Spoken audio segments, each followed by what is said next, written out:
Not even Lady Gaga can save this one, guys. Stop making this rubbish.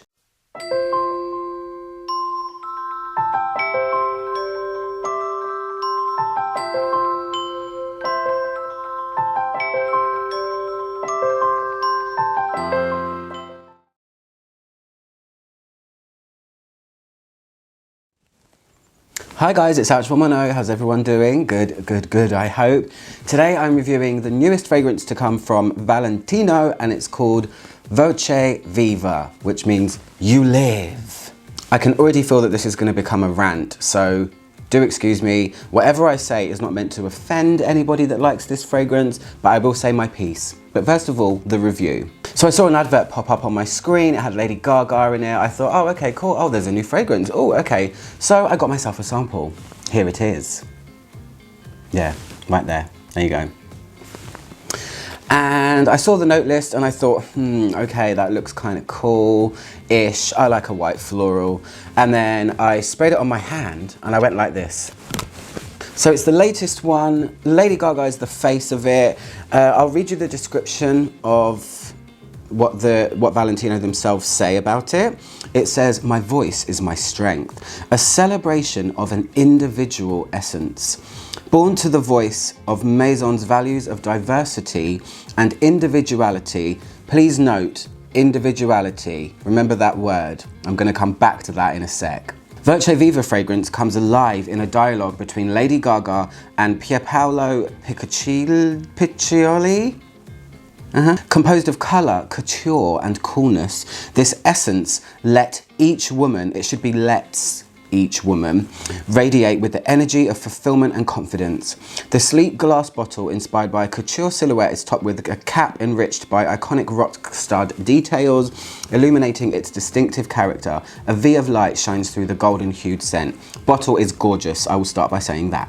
So the two perfumers made this, Honorine Blanc and Amandine Clerc Marie. The fragrance radiates notes of sparkling Calabrian bergamot, encountering mandarin and ginger essences, while a blooming bouquet of white flowers forms the heart of the perfume. Crystal moss and vanilla finish it off, evoking woodsy feelings. There's also gardenia in there as well, apparently. So let me tell you how it smells. Do you really want to know? You probably know how it smells because you've probably smelled this before. So like I said, when I first sprayed this, I almost dropped the sample on the floor in frustration. Okay, how does it smell? It's a white floral, it's an orange blossom floral, and it's a vanilla musk. That's basically what it is. And upon wearing it, what I really need to do with this one is reach really hard to try and pull out some kind of character, some kind of something that's interesting. And what I do find with this one is probably one of the only redeeming features, and it's a very small redeeming feature, is that there is a touch of something that could be considered Chypre-like. I looked up Crystal Moss because I thought it was just another designer brand doing one of those crazy things where they say, oh, there's unicorn hooves in it and stuff like that. But no, Crystal Moss is actually a moss that grows on rocks and stuff, so that's cool. The ginger and the moss make it feel a little bit dry, but that's pretty much all I can say about it because it's insipid, really. I'm not saying it smells horrible, it smells pleasant, but it smells like 20 other things that I've smelled released in the last 2 years from designer brands. It is a identikit carbon copy of pretty much every other white floral, orange blossom, vanilla musk combination that you can find. And it makes me angry, to be quite honest, and I'm gonna rant about it, so be prepared. I find fragrances like this really insulting, and I find them insulting on many levels. First of all, fragrances like this are insulting to me and you, the consumer. I feel like perfumes like this are dumbing down what brands think that I'm gonna like or what is gonna be mass appealing. I feel like do you really think that my taste is that limited that I can only handle this? I can only handle an orange blossom, white floral vanilla musk that's been done a million times before. It's just presented in a different bottle with a different cockamamie story with a new celebrity on the top. Second of all, it's an insult to the perfumer. I have no doubt that the two perfumers that made this didn't have much say about what went into it, because big brands like this control the brief. I would love to sit in a meeting and see what it was that they asked these perfumers to make. Two people made this perfume. Two, not one, two. Two established perfumers that work at Firmenich. One of them had made Belle de Opium, one of them made Aura, one of them they've made so many different things. And then I smell something like this and my heart just sinks. What is this crap? It's an insult to the talent of the perfumer, because even if you wanted them to make something for you, let them expand a little bit in the materials they use. It feels like they've just used three things. You can make a fragrance for us, but really you can only use these three notes and that's it, because we want it to smell like everything else that's on the market, because people are really dumb and that's all they're gonna really like and that's all they can really handle. It's absolutely insulting. Second of all, it's an insult to the art of perfumery as a whole, something that I respect wholeheartedly. It's my passion, it's something that I follow, it's something I've been doing and loving since I was 16 years old, a long time ago now, a long time. There are perfumers out there that are, excuse me, trying to break boundaries and keep the industry moving and be innovative and be an artist. And when I smell something like this, it feels like it's stopping the fragrance industry in its tracks. It is things like this that are the reason for my stepping over into the niche perfume world, where there is artistry going on, where there are new ideas coming out. I understand 100% that a designer perfume has to sell. It's not about the art of perfumery, it's about how much money can we get out of people. But give me something else. Give me not the 20th orange blossom vanilla musk that I've smelled in the last 2 years.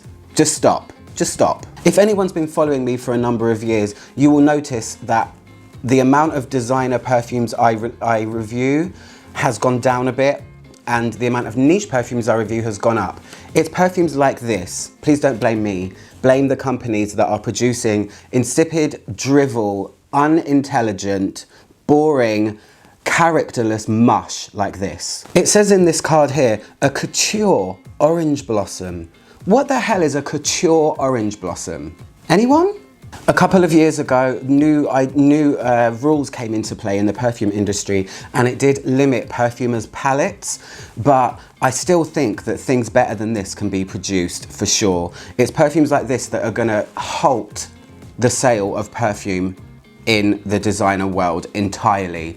There was a time when I used to be able to go out and go to bars and I would be able to recognize what people wore or what they were wearing. I would be able to get it straight away. I can't do that anymore because everyone smells like this. And this could be any number of perfumes. Really, it could. I know some of you might sit there and say, gosh, it's only perfume, just chill out. But when it's your passion, I feel like this is trying to pull the wool over people's eyes, and there are people that are going to like this. If you're on your fragrance journey and you're just starting and this is the first perfume like this that you try, you're going to say, oh, that smells nice. But for someone like me who reviews and tries to bring you guys exciting things, new innovative things, things like this just push me backwards. I feel like I'm in a hamster wheel and I can't get out. There's only so many times I can pick up my camera and spend half of my day recording, researching, editing, and wearing a fragrance like this. So in future, if anybody asks me or comments on any of my videos saying, hey, have you tried the new whatever from whatever brand? If I respond and I say, it smells like VOCE VIVA or VOCE VIVA, whatever this crap is called, you know how I feel about it. Stop making this rubbish. Don't dress it up with the face of a celebrity and couture and all of these stupid buzzwords that don't mean anything and don't mean anything in terms of the story. Things like this really make me miss the 90s. I was lucky enough to be around in the 90s when designer perfumery was at its peak. Brands were releasing amazing things, even things to rival niche perfumery now, which is kind of seen as better, but it's not always the case. But I really long for those days when perfume was individual and there wasn't 50 fragrances a month coming out that all smelled the same. It's the death of the perfume industry.